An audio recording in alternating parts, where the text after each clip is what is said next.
Trump की चेतावनी के बाद हमास ने गाजा शांति समझौते के कुछ प्रस्तावों पर जताई सहमति। प्रस्ताव की शर्तों के तहत सभी बंधकों को रिहा करने पर हुई राजी। हमास ने ट्रंप के अल्टीमेटम पर दिया आधा जवाब। गाजा की सत्ता छोड़ने के संकेत दिए, लेकिन हथियार छोड़ने पर फिलहाल सहमत नहीं। हमास की सहमति के बाद राष्ट्रपति ट्रंप ने इजरायल से सीजफायर की अपील की। कहा, इजरायल गाजा में तुरंत बमबारी रोके। ट्रंप ने हमास को दिया था 48 घंटे का अल्टीमेटम। कहा, रविवार तक गाजा शांति समझौते पर जताई सहमति, वरना कड़ी सजा भुगतने को तैयार रहे। ट्रंप ने कहा था, हमास को इजरायली सेना ने घेर लिया है और ये सिर्फ गो कहने की देरी है। आदेश होते ही हमास के बचे हुए मेंबर्स को शिकार की तरह खोजकर मारा जाएगा। बिहार विधानसभा चुनाव से पहले पीएम मोदी आज युवाओं को देंगे बड़ी सौगात। युवाओं के लिए आज 62,000 करोड़ की योजनाओं का करेंगे ऐलान। पीएम मोदी आज दिल्ली के विज्ञान भवन से सुबह 11 बजे बिहार के युवाओं से करेंगे संवाद। ऐतिहासिक पीएम सेतु स्कीम की भी करेंगे शुरुआत। पीएम मोदी आज जननायक कर्पूरी ठाकुर स्किल यूनिवर्सिटी का करेंगे उद्घाटन। बिहटा में एनआईटी के नए कैंपस का भी लोकार्पण करेंगे। मोदी ने सोशल मीडिया एक्स पर किया पोस्ट। बिहार की सरकार युवाओं के कौशल विकास के लिए कोई कसर नहीं छोड़ रही है। मुख्य चुनाव आयुक्त ज्ञानेश कुमार का आज पटना दौरा। चुनाव आयोग की टीम अगले 2 दिन तक बिहार विधानसभा चुनाव की तैयारियों की समीक्षा करेगी। केंद्रीय चुनाव आयोग की टीम आज सभी राजनीतिक दलों के साथ करेगी बैठक। पटना के होटल ताज में सुबह 10 बजे से दोपहर 12 बजे तक होगी मीटिंग। चुनाव आयोग ने बैठक में Congress, BJP, RJD, JDU, BSP, आप, एलजेपी, एलजेपी, रामविलास और लेफ्ट पार्टीज को बुलाया। मुकेश सैनी, उपेंद्र कुशवाहा और जीतन राम मांझी की पार्टी को बुलावा नहीं। दिल्ली में बिहार चुनाव के नियुक्त 425 ऑब्जर्वर्स को चुनाव आयोग ने किया ब्रीफ। मुख्य चुनाव आयुक्त का निर्देश, सभी ऑब्जर्वर्स नियमों के ठीक से जान ले। मुख्य चुनाव आयुक्त ने सभी ऑब्जर्वर्स को बूथ का दौरा करने की सलाह दी। कहा, पार्टियां और उनके कैंडिडेट और वोटर्स के संपर्क में रहे। बिहार चुनाव को लेकर आज पटना में बीजेपी चुनाव समिति की बैठक। चुनाव प्रभारी धर्मेंद्र प्रधान समेत कई नेता होंगे शामिल। बिहार में चुनाव से पहले प्रशासनिक फेरबदल, 7 सीनियर आईएएस अफसरों का ट्रांसफर। पटना आयुक्त डॉक्टर चंद्रशेखर सिंह सीएम सचिवालय के सचिव बनाए गए।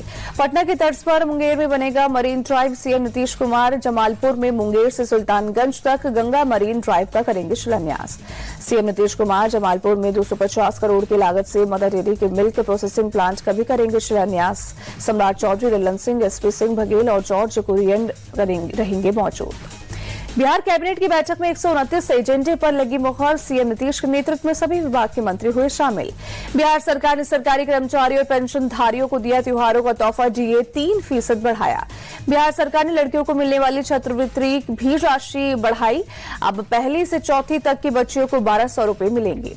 5वीं और 6ठी क्लास की बच्चियों को 2400 रुपए, 7वीं से लेकर 10वीं तक की बच्चियों को 3600 रुपए मिलेंगे।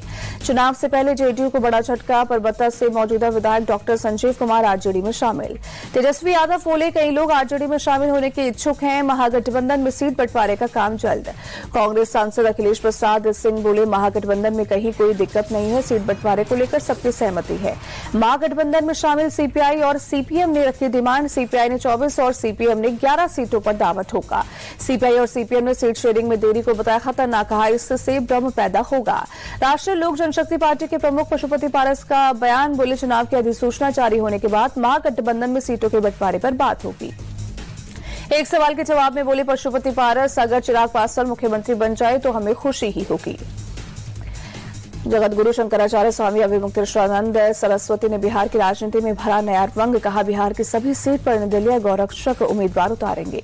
स्वामी अभिमुक्तेश्वरानंद ने गौरक्षक को सनातन समाज और संस्कृति की आधारशिला बताया। कहा, मतदाता केवल उन्हीं उम्मीदवारों को वोट करे जो गौरक्षक के प्रति दृढ़ संकल्पित हों। कांग्रेस नेता कन्हैया कुमार का चुनाव आयोग से सवाल, जिनके नाम हटाए गए वो असली मतदाता हैं या फिर नहीं। कोलंबिया में राहुल गांधी के बयान पर तेजप्रताप यादव बोले, हो सकता है कि राहुल गांधी को विदेश ज्यादा पसंद आ गया हो। तेजप्रताप यादव ने तंज कसते हुए कहा, राहुल गांधी और भारत बिहार की मिट्टी से मन उब गया तो वो ताजा हवा खाने वहां चले गए। बिहार के डिप्टी सीएम विजय सिन्हा का आरोप, राहुल गांधी देश को बदनाम और कमजोर करने वाली राजनीति के युवराज है। राहुल गांधी के बयान पर बोले, बिहार के मंत्री नवीन राहुल गांधी का भविष्य खतरे में है। जेडीयू नेता केसी त्यागी का राहुल गांधी को जवाब। कहा, लोकतंत्र को खतरे में सिर्फ उनकी दादी ने डाला, इतिहास से सबक ले राहुल। केंद्रीय मंत्री रामदास अठावले बोले, देश का लोकतंत्र नहीं, राहुल गांधी की पार्टी खतरे में। प्रशांत किशोर की पार्टी जनसुराज की स्थापना के पूरे 1 साल स्थापना दिवस के मौके पर दोपहर 1 बजे पार्टी कार्यकर्ताओं के लिए जारी कर सकती है संकल्प पत्र। प्रशांत किशोर द्वारा लगाए आरोपों पर बोले जेडीयू नेता अशोक चौधरी, आरोप लगाना अलग बात है, मैंने अपनी बात रख दी है। केंद्रीय कृषि मंत्री शिवराज सिंह चौहान आज पटना दौरा मखाना महोत्सव में होंगे शामिल। रवि कार्यशाला और कृषि सलाहकार संवाद कार्यक्रम में भी करेंगे शिरकत। माता प्रसाद पांडे की अगुवाई में आज समाजवादी पार्टी के 14 सदस्यीय प्रतिनिधिमंडल का बरेली दौरा। सांसद इकरा हसन और जियाउर रहमान बर्क भी रहेंगे मौजूद। बरेली हिंसा पर बोले सपा सांसद मुहिबुल्लाह नदवी, छोटी सी चीज को लेकर बड़ा हंगामा किया गया। मुहिबुल्लाह नदवी ने यूपी पुलिस पर असंवैधानिक तरीके से कार्रवाई का लगाया आरोप। कहा, बीजेपी की सरकारें दलित और मुस्लिमों के खिलाफ काम करती है। सपा सांसद अवधेश प्रसाद का सरकार को सुझाव, बरेली में ऐसी कोई कार्रवाई न हो जिससे गंगा जमुनी तहजीब पर असर पड़े। केंद्रीय गृह मंत्री अमित शाह आज दोपहर 1 बजे जगतपुर में विश्व प्रसिद्ध बस्तर दशहरा महोत्सव में होंगे शामिल। सुबह 11:30 बजे दंतेश्वरी मंदिर में करेंगे पूजा अर्चना। गृह मंत्री अमित शाह देर रात रायपुर पहुंचे। एयरपोर्ट पर सीएम विश्वदेव साय ने फूलों का गुलदस्ता देकर किया स्वागत। आदित्य साहू झारखंड बीजेपी के कार्यकारी अध्यक्ष नियुक्त, रविंद्र कुमार राय के लिए जगह। जगदीश विश्वकर्मा निर्विरोध चुनाव चुने जाएंगे। गुजरात बीजेपी चीफ आज कल होगा आधिकारिक ऐलान। सुप्रीम कोर्ट के चीफ जस्टिस बीआर गवई ने मॉरिशस में दिया बड़ा संदेश। कहा, भारत में कानून का राज है, भारत कानून से चलता है, बुलडोजर से नहीं। Rule of law memorial lecture में चीफ जस्टिस गवई महात्मा गांधी को याद करते हुए कहा कि कोई भी फैसला लेने से पहले सोचना चाहिए कि उसका असर समाज के आखिरी इंसान पर क्या होगा। चीफ जस्टिस गवई ने बाबा साहेब अम्बेडकर का दिया हवाला। कहा, संविधान ने बहुत बारीकी से नियम और प्रक्रियाएं तय की है ताकि सत्ता का दुरुपयोग न हो और हर एक को न्याय मिले। Air chief marshal AP Singh का बड़ा बयान। पाकिस्तान की तरफ से भारत के जेट गिराने के दावे सिर्फ मनोहर कहानियां। एयर चीफ मार्शल ने किया खुलासा। कहा, पाकिस्तान अब आतंकियों के लिए छोटे छोटे ठिकाने बना रहा है, हम कभी भी उसे ध्वस्त कर सकते हैं। एयर चीफ ने ऑपरेशन सिंदूर को 1971 के बाद का सबसे बड़ा ऑपरेशन बताया। बोले, सुदर्शन चक्र पर तीनों सेना मिलकर काम कर रही। आर्मी चीफ उपेंद्र द्विवेदी ने बीकानेर मिलिट्री स्टेशन समेत फॉरवर्ड एरिया का किया दौरा। कहा, दौरे पर मकसद जवानों की तैयारियों का जायजा लेना है। आर्मी चीफ ने पाकिस्तान को दी चेतावनी। कहा, पाकिस्तान तय कर ले, अगर नक्शे पर रहना है तो आतंकवाद छोड़ दे। आर्मी चीफ की पाकिस्तान को दो टूक ऑपरेशन सिंदूर 1.0 की तरह संयम नहीं बरतेंगे, इस बार नक्शे से पाकिस्तान को मिटा देंगे। जेएनयू कैंपस में एबीवीपी समेत दूसरे छात्र संगठनों ने निकाला विरोध मार्च। दशहरा विसर्जन शोभा यात्रा के दौरान वामपंथी छात्रों से हुई झड़प का विरोध। छात्रों ने जमकर की नारेबाजी। बराक हॉस्टल से गंगा ढाबा तक निकाला विरोध मार्च। यौन शोषण के आरोपी चेतन आनंद को 14 दिन की जेल। पुलिस रिमांड खत्म होने के बाद पटियाला हाउस कोर्ट ने न्यायिक हिरासत में भेजा। सुप्रीम कोर्ट पहुंचा सिंगर जुबिन गर्ग की मौत का मामला। नॉर्थ ईस्ट इंडिया फेस्टिवल के ऑर्गेनाइजर ने आईए या सीबीआई को केस ट्रांसफर करने की मांग की। जुबिन गर्ग की हत्या की जांच के लिए न्यायिक आयोग का होगा गठन, सीएम हेमंता का बयान। करोड़ भगदड़ मामले में विजय की पार्टी को मद्रास हाईकोर्ट से झटका। सीबीआई जांच की मांग वाली याचिकाएं खारिज। करोड़ भगदड़ हादसे की जांच को लेकर मद्रास हाईकोर्ट सख्त। राज्य सरकार को तुरंत एसआईटी गठन का निर्देश दिया। मद्रास हाईकोर्ट से तमिलनाडु बीजेपी को भी झटका। करोड़ हादसे की सीबीआई जांच की मांग को ठुकराया। मदुरई बेंच के सामने याचिका दायर करने को कहा। दिल्ली के नजफगढ़ इलाके में सीसीटीवी में कैद हुआ हादसा। बेकाबू डीटीसी की बस ने 5 गाड़ियों को मारी टक्कर। हादसे में कोई घायल नहीं हुआ। बाल बाल बची लोगों की जान। मौके पर मची अफरा तफरी।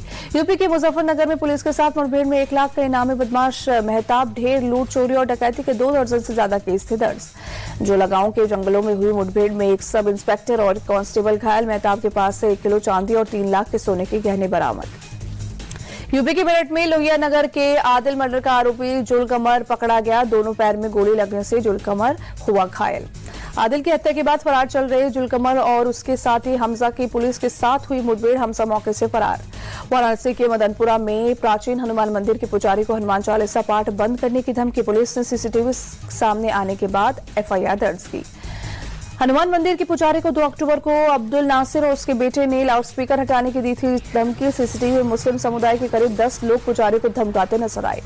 बुलंदशहर में कचहरी परिषद में हुई दिन-दहाड़े हत्या मामले में वांटेड बदमाश के साथ पुलिस की मुठभेड़। जवाबी कार्रवाई में बदमाश घायल बदमाश को इलाज के लिए अस्पताल में भर्ती कराया गया। पुलिस ने अवैध असला और कारतूस बरामद किया। गिरफ्तार बदमाश नरसल घाट थाना इलाके का रहने वाला। फिलहाल पुलिस कर रही है पूछताछ। नोएडा में एक घर में आग लगने से परिवार के 5 सदस्य झुलसे। सभी को इलाज के लिए अस्पताल में भर्ती कराया गया। गैस सिलेंडर लीक होने से आग लगने की आशंका। पुलिस और दमकल की टीम ने हालात पर काबू पाया। गुजरात के वापी में कई गोदामों में लगी आग। आसमान में धू धू कर उठी लपटें। बड़े पैमाने पर नुकसान की आशंका। हादसे में किसी तरह की जनहानि की खबर नहीं। आग लगने की वजह का फिलहाल पता नहीं चला। दमकल की गाड़ियों ने कड़ी मशक्कत के बाद पाया काबू। आग लगने के बाद पूरे इलाके में मचा हड़कंप। पटना के बोरिंग रोड इलाके में दर्दनाक हादसा, तेज रफ्तार एसयूवी कार ने 2 लोगों को कुचला। बिहार के पूर्णिया में बड़ा हादसा, मेला देखकर लौट रहे 4 लोगों की वंदे भारत ट्रेन से कटकर मौत हुई, कई घायल हुए। सीएम नीतीश कुमार ने हादसे पर जताया दुख, घायलों के जल्द ठीक होने की कामना की। हरियाणा के फरीदाबाद में पुलिस के सामने ही एक दुकानदार की हत्या, हमलावर ने चाकू गोदकर मार डाला। हरियाणा के मानेसर में एक फैक्ट्री में पकड़ा गया तेंदुआ वन विभाग की टीम अपने साथ ले गई। राजस्थान के जयपुर में रायसर थाने पर पत्थरबाजी, भीड़ ने थाने के बाहर खड़ी गाड़ियों में तोड़फोड़ की। पुलिस ने प्रदर्शनकारियों पर किया लाठीचार्ज, आंसू गैस के गोले भी छोड़े। वन विभाग के कर्मचारी द्वारा पिटाई के बाद युवक ने किया था सुसाइड। राजस्थान के डिडवाना में ड्राइवरों की गुंडागर्दी, मंगलाना टोल पर बैरियर तोड़कर 15 गाड़ियां निकाली। पूरे महाराष्ट्र में साइबर अवेयरनेस कैंपेन शुरू, पूरे अक्टूबर महीने लोगों को किया जाएगा जागरूक। मुंबई पुलिस के अवेयरनेस प्रोग्राम का सीएम फडणवीस ने की शुरुआत, अक्षय कुमार और रानी मुखर्जी शामिल हुए। अक्षय कुमार ने अपनी बेटी के साथ हुए साइबर क्राइम की घटना को शेयर किया, कहा ऑनलाइन गेमिंग के दौरान न्यूड फोटो मांगी गई। सीएम फडणवीस बोले साइबर क्राइम सबसे बड़ी चुनौती है, इससे बचने का तरीका जागरूकता है। अहमदाबाद टेस्ट में तीसरे टीम इंडिया की बड़ी बढ़त लेने पर होगी नजर। दूसरे दिन भारत ने 5 विकेट पर 448 रन बनाए, वही भारत वेस्टइंडीज से 286 रन हाके। टीम इंडिया की तरफ से दूसरे दिन 3 शतक लगे। केएल राहुल, ध्रुव जुरेल और रविंद्र जडेजा ने खेली शतकीय पारी। इस साल तीसरी बार भारत के 3 बल्लेबाजों ने एक ही पारी में शतक लगाया है। अहमदाबाद टेस्ट के दूसरे दिन स्टंप्स तक जडेजा और वॉशिंगटन सुंदर क्रीज पर मौजूद। जडेजा 104 रन बनाकर करवई बल्लेबाज है, वॉशिंगटन सुंदर 9 रन पर नाबाद। ध्रुव जुरेल ने वेस्टइंडीज के खिलाफ लगाया टेस्ट करियर का पहला शतक। ध्रुव 125 रन बनाकर लौटे, पर वीरेन 190 गेंदों में लगाया शतक। रविंद्र जडेजा ने करियर का 6ठा शतक लगाया, 5 छक्के लगाकर धोनी ने 78 छक्कों का तोड़ा रिकॉर्ड। वहीं अब तक लगाए 80 शतक, वेस्टइंडीज के खिलाफ बनाया दूसरा शतक। केएल राहुल ने दूसरे दिन 197 गेंदों पर पूरा किया करियर का 11वां शतक, वेस्टइंडीज के खिलाफ दूसरा शतक लगाया।